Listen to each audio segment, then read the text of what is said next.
Salute സഹൃദയരെ. ഞാൻ പ്രകൃതി നിയമത്തിൽ വളരെയധികം വിശ്വസിക്കുന്ന ഒരാളാണ്.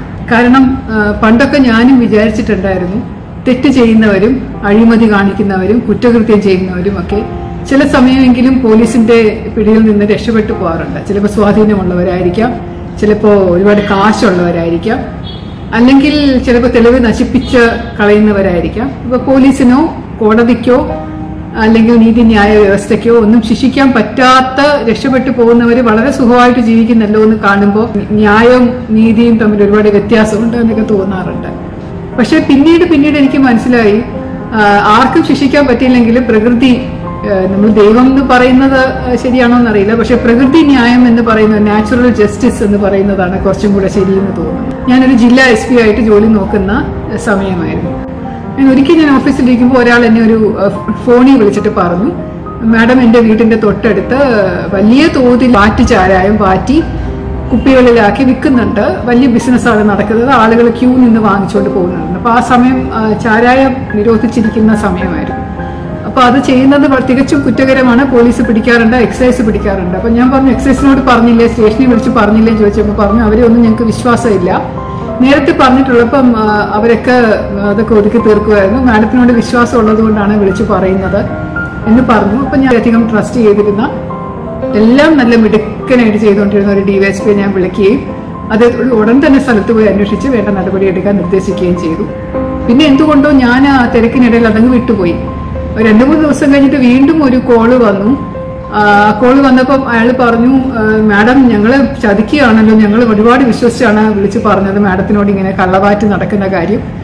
ഒരാള് മാഡം ഇത് അന്വേഷിക്കാനായിട്ട് വിട്ട ഒരു ഓഫീസർ ഇവിടെ വന്ന് കൈക്കൂലിയൊക്കെ വാങ്ങിച്ചിട്ട് അത് പറഞ്ഞു ഒതുക്കിയിട്ട് പോയിട്ടുണ്ട് എന്ന് പറഞ്ഞു. അപ്പൊ എനിക്കത് വിശ്വസിക്കാൻ പറ്റില്ല, കാരണം ഞാൻ എന്ത് ഏൽപ്പിച്ചാലും വളരെ സമർത്ഥമായിട്ട് ചെയ്തിരുന്ന ഒരു ഓഫീസറാണ്. അപ്പോൾ അത് കേട്ടപ്പോൾ എനിക്ക് തന്നെ വിഷമമായി. ഞാൻ അദ്ദേഹത്തെ വിളിപ്പിച്ച് ചോദിച്ചു, എന്തായി, അന്ന് പോയി അന്വേഷിച്ചില്ലേ എന്ന് ചോദിച്ചപ്പോൾ അദ്ദേഹം വളരെ ഉഴപ്പി പറഞ്ഞു, അങ്ങനെയൊന്നും ഇല്ല മാഡം, ഞാൻ പോയി നോക്കിയിട്ട് അവിടെ ഒന്നും കണ്ടില്ല.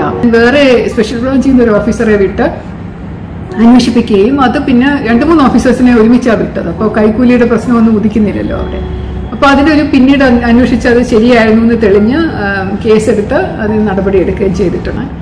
പിന്നീട് ഒരാഴ്ചക്കാലം തന്നെ അയാള് ഒരു ലീവിന് അപ്ലൈ ചെയ്തപ്പോൾ എൻ്റെ അടുത്ത് വളരെ വിഷമിച്ച് കരഞ്ഞുകൊണ്ട് അയാൾ എൻ്റെ അടുത്ത് പറഞ്ഞു, മാഡം എനിക്ക് കുറച്ച് നാളത്തെ ലീവ് വേണം, എൻ്റെ ഒറ്റ മോനാണ്, അവൻ ബാംഗ്ലൂർ എഞ്ചിനീയറിംഗിന് പഠിക്കുകയാണ്, അപകടം ഉണ്ടായി, വണ്ടി ആക്സിഡന്റ് ഉണ്ടായി, എനിക്ക് ഉടനെ ആശുപത്രിയിൽ പോയി നോക്കാനാണ്, ഞാൻ പൊക്കോട്ടെ എന്നൊക്കെ ചോദിച്ച് വളരെ വിഷമിച്ചാ വന്നത്. അപ്പൊ ഞാൻ ലീവൊക്കെ കൊടുത്ത ആൾ പറഞ്ഞു, പൊക്കോ സാരമില്ല, മോനൊന്നും പറ്റില്ല എന്നൊക്കെ പറഞ്ഞ് സമാധാനിപ്പിച്ച് വിട്ടു.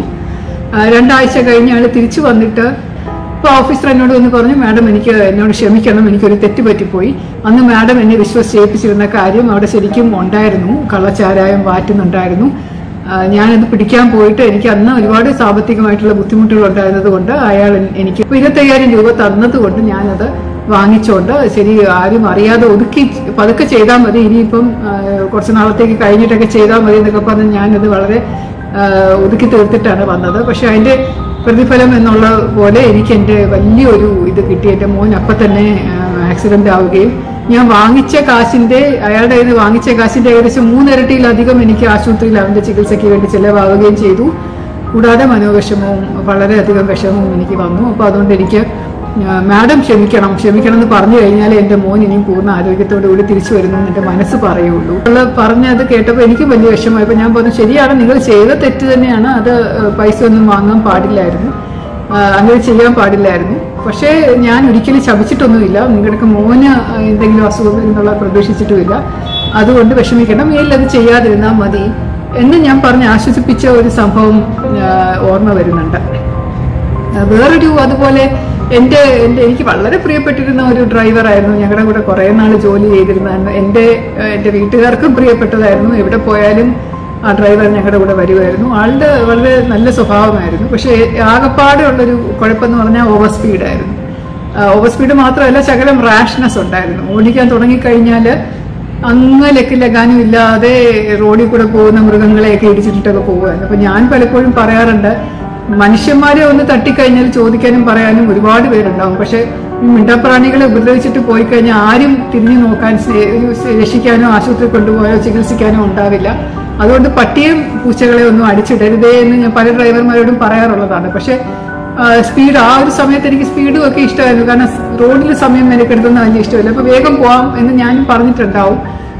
പക്ഷെ അങ്ങനെ ഒരു 2-3 പ്രാവശ്യമായിട്ട് അങ്ങനെ ആയപ്പോഴേക്കും പിന്നീട് ഒരു ദിവസം പട്ടിയെ ഇടിച്ചിട്ടിട്ട് പട്ടിയുടെ അലർച്ചയും കരച്ചിലും ഒക്കെ എനിക്ക് നല്ല ഇപ്പോഴും ഓർമ്മ. അപ്പൊ ഞാൻ പറഞ്ഞു, അയ്യോ പട്ടി ഇടിച്ചു നിർത്ത്, നമുക്ക് രക്ഷിക്കാമെന്ന് പറഞ്ഞപ്പോൾ അയാൾ ഞാൻ പറഞ്ഞ കേട്ടില്ല. കാരണം ഞാൻ അനിയനെ പോലെ സ്നേഹിക്കുമ്പോൾ നമ്മുടെ തൊളത്ത് ഇരിക്കുമല്ലോ, പറയുന്നൊന്നും അങ്ങനെ അനുസരിക്കാറില്ല. അപ്പൊ അതുകൊണ്ട് പറഞ്ഞു, ഇല്ല അത് ഓടിപ്പോയി, ഞാൻ കണ്ടതാ, മാഡം വിഷമിക്കണ്ട, നമുക്ക് പോകാമെന്ന് പറഞ്ഞാൽ അയാൾ നിർത്താതെ പോയി. അപ്പൊ എനിക്ക് മനസ്സിൽ വലിയ വിഷമമാണ്. ഞാൻ പറഞ്ഞു, ഞാൻ മിണ്ടാപ്രാണി അത് ശപിക്കും കേട്ടോ എന്നൊക്കെ ഞാൻ പറഞ്ഞു. അപ്പൊ പറഞ്ഞു, അത് മാഡത്തിന് ശാപം കേൾക്കുക, എനിക്കൊന്നുമല്ല, ഞാൻ മാഡത്തിനെ കൊണ്ടല്ലേ പോകുന്നതെന്നൊക്കെ പറഞ്ഞ് ഞാനത് ഒഴിയുകയും ചെയ്തു. അയാൾ നല്ല ഭക്തിയുള്ള ഒരാളുമായിരുന്നു. ഒരു ട്രിപ്പ് പോയപ്പോ ഒരു വലിയ ലോറി വന്നിട്ട് കേരളത്തിന്റെ പുറത്താണ്, അവിടെ വെച്ചൊരു ആക്സിഡന്റിലാണ്, പെട്ടെന്ന് മരിച്ചു പോവുകയായിരുന്നു. അപ്പോൾ എനിക്കത് വലിയ ആഘാതം ഉണ്ടാക്കി, എനിക്ക് വലിയ വിഷമമായി. കാരണം എനിക്ക് ആ കുടുംബത്തെയും നല്ലപോലെ, ആളുടെ ഡ്രൈവറെയും ആളുടെ കുടുംബത്തെയും നല്ലപോലെ അറിയാൻ, കൊച്ചു കുഞ്ഞുങ്ങളൊക്കെ ആയിരുന്നു. ഞാൻ അവരുടെ വീട്ടിൽ പല പ്രാവശ്യം പോയിട്ടുണ്ട്.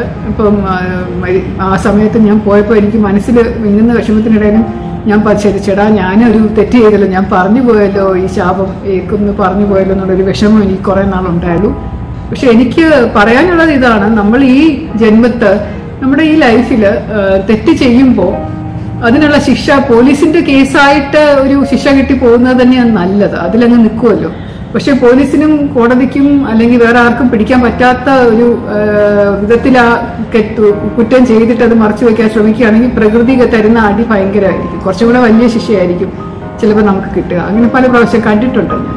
പ്രത്യേകിച്ച് അഴിമതി കാണിച്ച് രക്ഷപ്പെടാൻ ശ്രമിക്കുന്ന ആൾക്കാർക്ക് ഇതുപോലെ വളരെ വേണ്ടപ്പെട്ടവരായിട്ടുള്ളവര് ചിലപ്പോൾ പെട്ടെന്ന് മരിച്ചു പോകുകയോ അല്ലെങ്കിൽ അപകടത്തിൽപ്പെടുകയോ അല്ലെങ്കിൽ വളരെ വിഷമത്തിലാവുകയോ ഒക്കെ ചെയ്യുന്ന, നമ്മൾ ഈ പൈസയൊക്കെ ഉണ്ടാക്കുന്നതും അഴിമതി കാണിച്ച് കൂട്ടുന്നതും ആർക്ക് വേണ്ടിയിട്ടാണ്? നമ്മുടെ മക്കൾക്ക് വേണ്ടിയിട്ടും കുടുംബത്തിന് വേണ്ടിയിട്ടും ആണല്ലോ അവർ വിചാരിക്കുന്നത്. അപ്പൊ അത് അനുഭവിക്കാൻ അവരില്ലെങ്കിൽ പിന്നെ എന്താ ഇതിന്റെയൊക്കെ പർപ്പസ്, അതിന്റെ ഉദ്ദേശം എന്താണ്? അപ്പൊ അതുകൊണ്ട് ഓർക്കുക, നന്മ ചെയ്തു കഴിഞ്ഞാലും അതുപോലെ തന്നെ നല്ല നന്മ നമുക്ക് തിരിച്ചു കിട്ടും. നമ്മുടെ അത്യാവശ്യമുള്ള സാഹചര്യങ്ങളിൽ, ഘട്ടങ്ങളിൽ എന്തെങ്കിലും നല്ല ഒരു കാര്യം നമുക്ക് സംഭവിക്കും, ആളുകൾ സഹായിക്കാനുണ്ടാവും ഒരുപാട് പേര് നമ്മളെ. അതുപോലെ തന്നെ തെറ്റ് ചെയ്തു കഴിഞ്ഞാൽ ഈ ജന്മം തന്നെ ആ തെറ്റിനുള്ള ശിക്ഷ അനുഭവിക്കേണ്ട ഒരു സാഹചര്യവും വന്നു ചേരും. സസ്നേഹം, ശ്രീലേഖ.